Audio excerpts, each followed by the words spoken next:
सच के साथ। नमस्कार, सिटी वाराणसी लाइव में आप सभी का स्वागत है। मैं हूं ममता चौरसिया। आइए नजर डालते हैं आज के हेडलाइंस पर। कम्युनिस्ट पार्टी ने शास्त्री घाट पर धरना देकर धर्मनिरपेक्षता और मौलिक अधिकारों पर बढ़ते हमले के खिलाफ उठाई आवाज। सूचना और प्रसारण मंत्रालय भारत सरकार के प्रादेशिक लोक संपर्क ब्यूरो द्वारा आयोजित की गई चित्र प्रदर्शनी। चौका घाट क्षेत्र में वरुणा किनारे कंकड़वा घाट पर संदिग्ध हाल में चली गोली, पांडेपुर निवासी गौरव गुप्ता घायल। और श्री बलदेव स्नातकोत्तर महाविद्यालय में 8 सूत्रीय मांगों को लेकर छात्रों का धरना प्रदर्शन।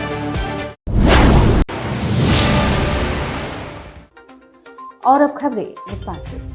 भारत की कम्युनिस्ट पार्टी मार्क्सवादी के राष्ट्रव्यापी आंदोलन के तहत वाराणसी जिला मुख्यालय शास्त्री घाट पर धरना प्रदर्शन किया गया। भारत की कम्युनिस्ट पार्टी मार्क्सवादी के राष्ट्रव्यापी आंदोलन के तहत वाराणसी जिला मुख्यालय शास्त्री घाट पर अल्पसंख्यकों, निरपेक्षता और संविधान के प्रदत्त मौलिक अधिकारों का बढ़ते हमले के खिलाफ शास्त्री घाट पर धरना दिया गया। सभा के राज्य सचिव डॉक्टर हीरालाल यादव ने कहा, केंद्र सरकार में भाजपा की मोदी सरकार और उत्तर प्रदेश में योगी सरकार के आने के बाद से अल्पसंख्यकों पर बेतहाशा हमले बढ़े हैं। इसके पीछे आरएसएस, जो भाजपा सरकार को संचालित करती है, की मनुवादी विचारधारा स्थापित करना चाहते हैं। हिंदू, मुस्लिम, सिख, ईसाई जो एकता आजादी की लड़ाई में कायम हुई थी, भाजपा और आरएसएस उसे कमजोर कर रही है। उत्तर प्रदेश में योगी सरकार ने न केवल मुस्लिमों और ईसाइयों पर बल्कि दलितों पर भी चौतरफा हमला करके जनता को हिंदू मुसलमान में बैठकर दोबारा सत्ता में आना चाहती है। उन्होंने अपील की है कि हिंदू, मुस्लिम, किसान और मजदूर एकता कायम रखते हुए भाजपा सरकार को चुनाव में पराजित करने के लिए जनता को तैयार रखें। पूरे देश भर में अल्पसंख्यकों और दलितों पर जो हमले बढ़े हैं, उसके विरोध में विरोध कार्रवाइयाँ की जा रही है। हमारी पार्टी का ये मानना है कि हमारा जो संविधान है वो हर नागरिक को बराबरी का अधिकार देता है। धर्म, मजहब, लिंग, क्षेत्र के आधार पे कोई भी भेदभाव नहीं होना चाहिए। लेकिन पिछले 6 वर्षों में जब से मोदी सरकार केंद्र में आई है, धर्म के आधार पे, जाति के आधार पे भेदभाव ही नहीं किया जा रहा है, बल्कि उनके ऊपर हमले किए जा रहे हैं। एक बर्बर हमले, सामंती हमले जिस तरह पहले हुआ करते थे, अभी वो बढ़ गए हैं। इसलिए हमने इसका विरोध करने का फैसला लिया है और हमारी पार्टी ने कहा कि ये हमले न केवल दलितों और मुसलमानों और ईसाइयों पर हमले हैं, बल्कि ये हमले हमारे संविधान पर हमले हैं, मौलिक अधिकारों पर हमले हैं। हमारे देश संविधान की जो आत्मा है, सेकुलरिज्म, धर्मनिरपेक्षता, उस पर हमले हैं। इसलिए हम अपने संविधान को बचाने के लिए और माइनॉरिटी के अधिकारों को, दलितों के अधिकारों की रक्षा के लिए पूरे देश में ये विरोध प्रदर्शन कर रहे हैं। श्री बलदेव स्नातकोत्तर महाविद्यालय में छात्र नेताओं ने 8 सूत्रीय मांग को लेकर धरना प्रदर्शन किया। श्री बलदेव स्नातकोत्तर महाविद्यालय में छात्र नेताओं ने 8 सूत्रीय मांग लेकर धरना प्रदर्शन किया। मांग में मुख्य रूप से शौचालय की समस्या, पानी की दूषित होने की समस्या, नियमित रूप से क्लास न चलना, लाइब्रेरी कर्मचारी का छात्र छात्राओं से अभद्रता पूर्वक बात करना, साइकिल स्टैंड की समस्या, पुलिस प्रशासन का कैंपस में घुसकर बेवजह छात्र छात्राओं से अभद्रता पूर्वक बात करना इत्यादि समस्याओं को लेकर छात्र नेताओं ने मुख्य गेट पर ताला जड़कर धरना प्रदर्शन किया। कॉलेज प्रशासन के आश्वासन पर धरना समाप्त किया गया। छात्र नेताओं ने कहा कि अगर इस महीने के अंतिम समय तक समस्याओं का समाधान नहीं किया गया तो छात्र संघ उग्र आंदोलन को बाध्य होगा, जिसमें पूर्व अध्यक्ष मंगेश यादव, सुनील यादव, नवीन चौबे, पुस्तकालय मंत्री प्रत्याशी मोहित बर्नवाल, अजय पटेल, अमन राय, हिमांशु पटेल, आकाश कुमार पटेल, अवनीश पटेल, अमन पटेल इत्यादि मौजूद रहे। बुनकर बिरादराना तंजीम बनारस की जानिब से मुल्क, कौम व कारोबार की तरक्की के लिए होने वाली कदीमी अगहनी जुमे की नमाज 3 दिसंबर को होगी। बुनकर बिरादराना तंजीम बनारस की जानिब से मुल्क, कौम व कारोबार की तरक्की के लिए होने वाली कदीमी अगहनी जुमे की नमाज 3 दिसंबर को होगी। इस संदर्भ में सिटी वाराणसी लाइव की टीम ने बावनी पंचायत के सदर हाजी मुख्तार महतो से बातचीत किया। उन्होंने बताया कि बनारस के बुनकर अपने अपने कारोबार बंद करके ज्यादा से ज्यादा तादाद में पुराना पुल ईदगाह मैदान में अगहनी जुमे की नमाज में शरीक होते हैं। यह अगहनी जुमे की नमाज का सभी इंतजाम बाइज्जत सदर बावनी पंचायत बुनकर बिरादराना तंजीम वाईसी के सरदार की जानिब से किया जाता रहा है।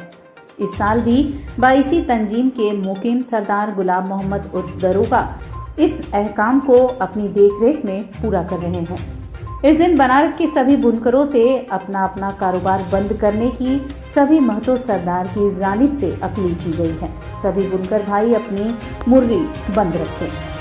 नमाज के बाद बुनकर हजरात अपने अपने इलाके की परेशानियों को भी महतो व सरदार के सामने तहरीरी पेश कर सकते हैं, जिसको दूर करने के लिए एक मुत्तफ़िका राह अमली भी तैयार कर उस पर अमल करने का हुक्म जारी किया जाएगा।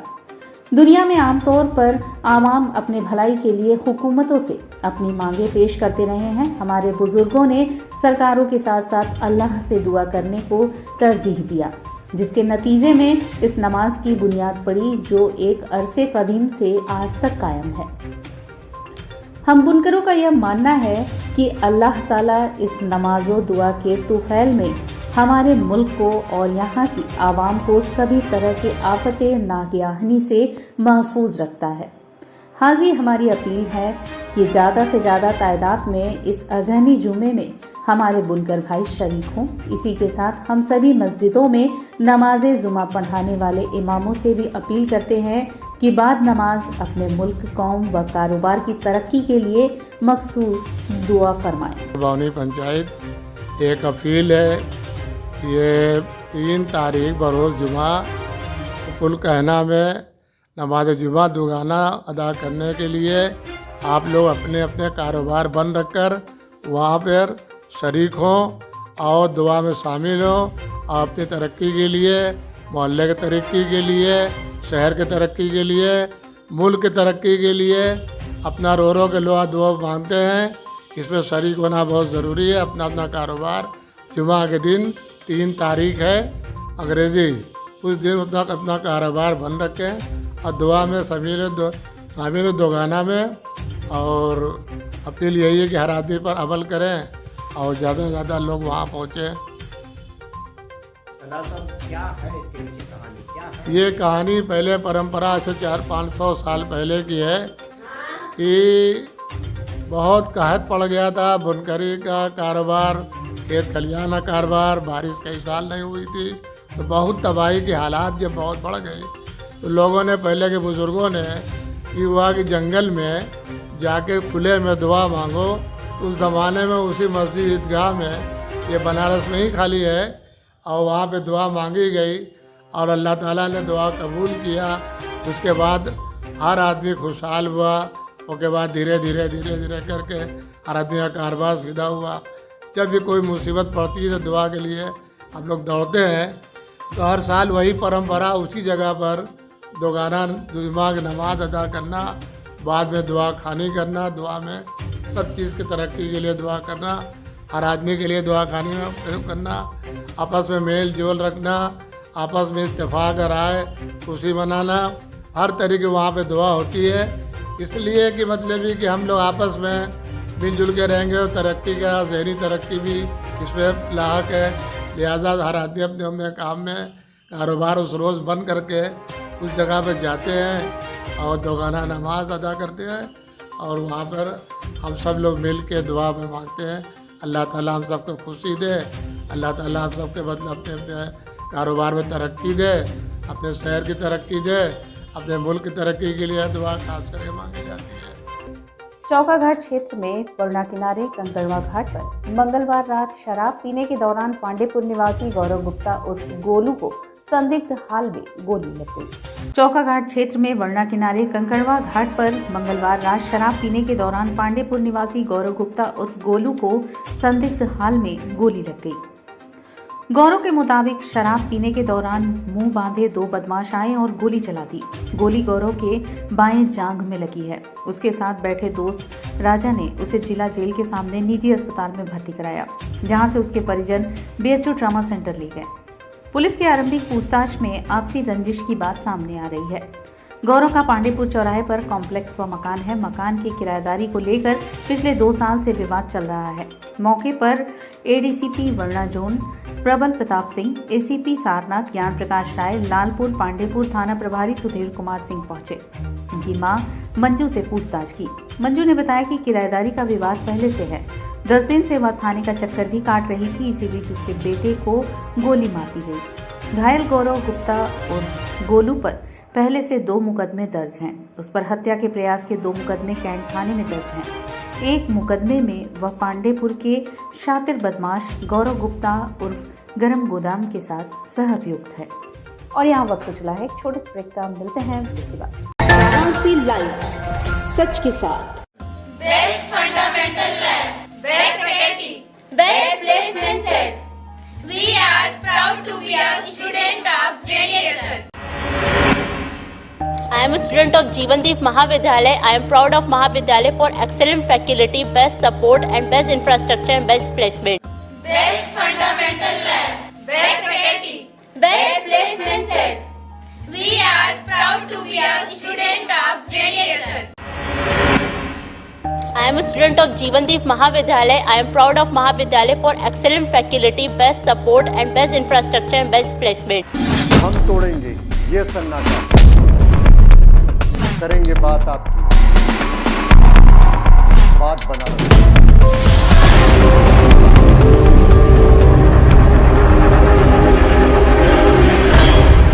पूछेंगे सवाल, उठाएंगे मुद्दे, करेंगे बहस, होगा मुकाबला आमने सामने, ताकि सच जिंदा रहे।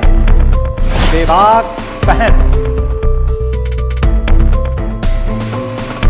कोरोना वायरस ने देश में एक बार फिर से रफ्तार पकड़ ली है। ऐसे में जरूरी है कि सभी लोग पूरी एहतियात बरतें। घर से बाहर निकलते समय मास्क का सदैव प्रयोग करें। समय समय पर हाथों को सैनिटाइजर से सैनिटाइज करें। ज्यादा भीड़ भाड़ वाली जगहों में जाने से बचें। 2 गज की दूरी का पालन करें। स्वस्थ रहें, सुरक्षित रहें। जनहित में जारी वाराणसी लाइव। वाराणसी लाइव, सच के साथ। और ब्रेक के बाद पुनः आपका स्वागत है। आजादी का अमृत महोत्सव का मकसद गर्व से उन पलों को याद करना है जिनसे भारत की आजादी का इतिहास जुड़ा है। आजादी का अमृत महोत्सव का मकसद गर्व से उन पलों को याद करना है जिनमें भारत की आजादी का इतिहास जुड़ा है। यह महोत्सव सांस्कृतिक जागरण का भी माध्यम बना है। देश की युवा पीढ़ी भारत की सदियों पुरानी सांस्कृतिक विरासतों से परिचित हो रही है। यह बातें पर्यटन, संस्कृति एवं धर्मार्थ कार्य एवं प्रोटोकॉल राज्य मंत्री उत्तर प्रदेश सरकार डॉक्टर नीलकंठ तिवारी ने सूचना और प्रसारण मंत्रालय भारत सरकार के प्रादेशिक लोक समर्पण ब्यूरो लखनऊ व क्षेत्रीय लोक समर्पण ब्यूरो वाराणसी द्वारा आयोजित भव्य चित्र प्रदर्शनी के उद्घाटन समारोह में कही। यह कार्यक्रम आजादी का अमृत महोत्सव के अंतर्गत 1 से 5 दिसंबर 2021 तक राजकीय बालिका इंटर कॉलेज मलदहिया वाराणसी में किया गया है।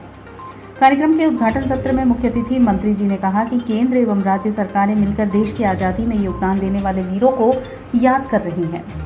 उन्होंने कहा कि काशी आजादी की लड़ाई के दौरान साहित्यिक जागरण का भी केंद्र रहा। लोक संपर्क और संचार ब्यूरो, सूचना और प्रसारण मंत्रालय भारत सरकार, नई दिल्ली के प्रधान महानिदेशक श्री सत्येंद्र प्रकाश ने कार्यक्रम के उद्देश्यों पर प्रकाश डाला और कहा कि आजादी का अमृत महोत्सव मनाने का उद्देश्य लोगों को स्वतंत्रता सेनानियों के बलिदान और त्याग के बारे में जानकारी देना है। देश की आजादी के 75 वर्ष पूर्ण होने के उपलक्ष्य में अगले 25 वर्ष में भारत कैसा हो, इसमें आम लोगों की भूमिका भी तय की जा रही है। पत्र सूचना कार्यालय लखनऊ के अपर महानिदेशक श्री आरपी सरोज ने कहा, 5 दिवसीय चित्र प्रदर्शनी का आयोजन आजादी का अमृत महोत्सव के अंतर्गत समेकित जनसंपर्क कार्यक्रम के तहत किया जा रहा है। प्रादेशिक लोक संपर्क ब्यूरो लखनऊ के संयुक्त निदेशक मनोज कुमार वर्मा ने बताया कि इन 5 दिवसीय प्रदर्शनी स्वतंत्रता आंदोलन और स्वतंत्रता सेनानियों के जीवन पर आधारित होगी। 5 दिवसीय कार्यक्रम के पहले दिन जादू और सांस्कृतिक कार्यक्रमों का भी आयोजन हुआ। इस दौरान विभिन्न लोक कल्याणकारी योजना पर चर्चा और प्रश्नोत्तरी प्रतियोगिता हुई। इस दौरान जवाब देने वाले बच्चों को पुरस्कृत किया गया। कार्यक्रम के उद्घाटन सत्र में राजकीय बालिका इंटर कॉलेज मलदहिया की प्राचार्य अर्चना सिंह, पत्र सूचना कार्यालय वाराणसी के मीडिया एवं संचार अधिकारी प्रशांत कक्कड़, क्षेत्रीय प्रचार अधिकारी लखनऊ के अधिकारी जय सिंह, बांदा के अधिकारी गौरव त्रिपाठी, क्षेत्रीय प्रचारक अधिकारी आजमगढ़ के तारिक अजीज, प्रयागराज के वरिष्ठ कार्यक्रम सहायक राम मूरत सहित अन्य उपस्थित रहे। कार्यक्रम का संचालन वाराणसी के क्षेत्रीय प्रचार अधिकारी डॉक्टर लालजी ने किया। आज़ादी के अमृत महोत्सव में हम अपने स्वातंत्र वीरों के संघर्ष, उस समय की घटनाएं, उस समय के संघर्ष की द्वारा जो खुशी भी मिलती थी, पीड़ा मिलती थी, उन सभी चीज़ों को विभिन्न रिकॉर्डों के माध्यम से, विभिन्न फोटो के माध्यम से उत्तर प्रदेश सरकार और केंद्र सरकार के द्वारा अलग अलग आयोजन किए जा रहे हैं। उसी में केंद्र सरकार द्वारा यह प्रदर्शनी लगाई गई है। यह बहुत ही ज्ञानवर्धक है, जिससे हम अपने स्वतंत्र वीरों, अपने स्वतंत्रता संग्राम की कहानियों को बहुत सरल तरीके से बहुत कम समय में जान पाएंगे। हर वर्ष की भांति इस वर्ष भी मलदैया स्थित श्री शिरडी साईं बाबा मंदिर का 2 दिवसीय 10वां स्थापना दिवस बड़े ही धूमधाम से मनाया गया। हर वर्ष की भांति इस वर्ष भी मलदैया स्थित श्री शिरडी साईं बाबा मंदिर का 2 दिवसीय 10वां स्थापना दिवस समारोह बड़े ही धूमधाम से मनाया गया, जिसमें प्रातःकाल बाबा का काकड़ आरती व पंचामृत से स्नान कराया गया। बाबा को मनमोहक फूलों से पुष्प अर्पित किया गया। तत्पश्चात बाबा की आरती की गई तथा पूरे मंदिर परिसर को सुंदर फूलों व तरह तरह के मौसमी फलों से सजाया गया, जिसके पश्चात सुबह 11 बजे सोशल डिस्टेंसिंग का पालन करते हुए बाबा की भव्य पालकी शोभा यात्रा निकाली गई, जो मलदैया मंदिर परिसर से निकलकर तेरियाबाग, जगतगंज, लौराबेर होते हुए पुनः मंदिर परिसर में आकर संपन्न हुई। रास्ते पर शोभा यात्रा के मार्ग में विभिन्न जगहों पर बाबा की आरती उतारी गई। शहनाई के मंगल ध्वनि के साथ पूरा माहौल भक्तिमय हो गया। शोभा यात्रा के मंदिर पहुंचने पर आरती उतारी गई तथा भक्तों में प्रसाद का वितरण किया गया। सायंकाल 6 बजे से सुंदरकांड का आयोजन हुआ। तत्पश्चात बाबा की महाआरती की गई व सायंकाल महाप्रसाद वितरण का आयोजन किया गया। कार्यक्रम में प्रमुख रूप से प्रेम मिश्रा, रजनीश कनौजिया, अशोक जायसवाल, राम भजन अग्रहरी, सोमनाथ विश्वकर्मा, मनीष चौबे, गुलशन कुमार, आशीष कुमार, उज्जवल कनौजिया, राहुल गुप्ता, सत्य प्रकाश आर्य, अजय गुप्ता इत्यादि लोग उपस्थित रहे। लगातार हर वर्ष हम लोग बाबा की जो शोभा यात्रा निकालते हैं, वार्षिकोत्सव मनाते हैं और तमाम सेवा कार्य जो जनहित के होते हैं उसको करते हैं। इसी उपलक्ष्य में पिछले 2 कोविड काल के दौरान जो सारी चीज़ें कार्यक्रम रुका हुआ था, उसको आज 10वें वर्षगांठ के अवसर पर हम लोगों ने पालकी शोभा यात्रा निकाली। कहाँ से निकाल रहे हैं, कहाँ कहाँ तक जाएगा? शोभा यात्रा से नीलकंठ महादेव मंदिर परिसर में स्थित साईं बाबा मंदिर से उठ करके तेलियाबाग, जगतगंज, लौराबेर के रास्ते पूरा लोहा मंडी होते हुए वापस मंदिर परिसर पर रास्ते में विभिन्न जगह लोगों ने बाबा की आरती उतारी है रोक करके और प्रसाद का वितरण किया है और पूरे शोभा यात्रा में महिलाओं ने बढ़ चढ़कर भागीदारी की है। सभी हर्षपूर्ण माहौल में बाबा की पालकी में नाचते झूमते गाते चल रहे हैं। श्री हरिश्चंद्र स्नातकोत्तर महाविद्यालय वाराणसी में बुधवार को साइबर जागरूकता अभियान का आयोजन किया गया। श्री हरिश्चंद्र स्नातकोत्तर महाविद्यालय वाराणसी में बुधवार को साइबर जागरूकता अभियान का आयोजन किया गया, जिसमें छात्रों को सोशल नेटवर्किंग साइट्स और इंटरनेट से जुड़ी सुविधाओं और समस्याओं के बारे में बताया गया। वर्तमान समय में बढ़ते साइबर क्राइम की समस्याओं को देखते हुए रोकथाम के लिए विभिन्न प्रकार के जागरूकता अभियान देश भर में जोर शोर से चलाए जा रहे हैं। हरिश्चंद्र स्नातकोत्तर महाविद्यालय में बुधवार को हुए साइबर जागरूकता अभियान के संदर्भ में प्राचार्य डॉक्टर अनिल प्रताप सिंह ने बताया कि बढ़ते साइबर क्राइम को देखते हुए उत्तर प्रदेश सरकार की तरफ से यह आदेश आया है कि हर महाविद्यालय में प्रत्येक महीने के पहले बुधवार को इस प्रकार के जागरूकता अभियानों का आयोजन किया जाए, जिसे ध्यान में रखते हुए हम छात्रों के लिए हर महीने के पहले बुधवार को ऐसे कार्यक्रमों का आयोजन कर जागरूकता प्रदान कर रहे हैं। तो इन्होंने साइबर क्राइम के बारे में बच्चों को ये बताया कि आपको कैसे बचना है, क्योंकि पूरा भारत डिजिटल हो रहा है, काम डिजिटल हो रहा है, तो कैसे सावधानी बरतें हैं कि डिजिटल रहते हुए भी हमसे जो हम उलझ जा रहे हैं, हमारे पैसा कट जा रहा है या कहीं कुछ हो जा रहा है, तो कैसे इससे बचें। इस संदर्भ में इंस्पेक्टर साहब सारे बच्चों को हमारे बता रहे हैं और ये बच्चे हमारे ज़्यादातर बीएड के हैं, क्योंकि अध्यापक बन के फिर जाएंगे कहीं, तो इनके द्वारा हम और इसका प्रचार प्रसार कर पाएंगे। ये बच्चों को जाके और वहाँ सिखाएंगे, समझाएंगे। ठंड के दिनों में ऑस्ट्रेलिया से उड़कर आने वाले साइबेरियन पक्षियों को देखकर घाट पर घूमने वाले पर्यटकों के चेहरे खुशी से खिल उठे। वाराणसी के घाटों पर इन दिनों पर्यटक की भीड़ इकट्ठा होने लगी है। इसका मेन कारण यह है कि साल के 3 से 4 महीने साइबेरियन बर्ड्स जो साइबेरिया, ऑस्ट्रेलिया से उड़कर काशी के घाटों पर देखने को मिल रहे हैं। इनको देखने के लिए दूर दराज से पर्यटकों की भीड़ गंगा घाटों पर दिख रही है। नौका विहार करने वाले पर्यटक साइबेरियन बर्ड्स के साथ खूब लुत्फ उठा रहे हैं। माना जाता है कि यह ऐसे साइबेरियन बर्ड्स हैं जिन्हें केवल खाने के रूप में बेसन का सेव, लाई व दाना खिलाया जाता है। इसको खाने के लिए वह आपके पास चले आते हैं और जब यह साइबेरियन बर्ड्स सैलानियों के पास आते हैं तो वह सैलानी उन साइबेरियन बर्ड्स के साथ सेल्फी का लुत्फ उठाते हैं।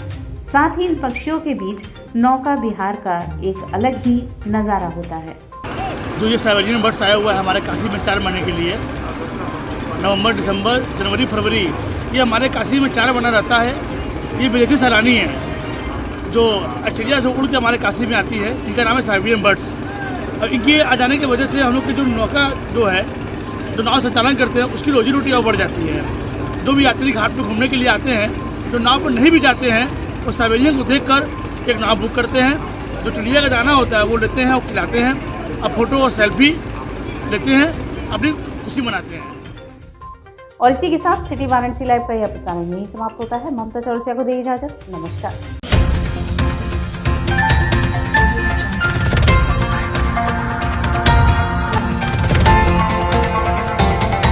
वाराणसी लाइव, सच के साथ।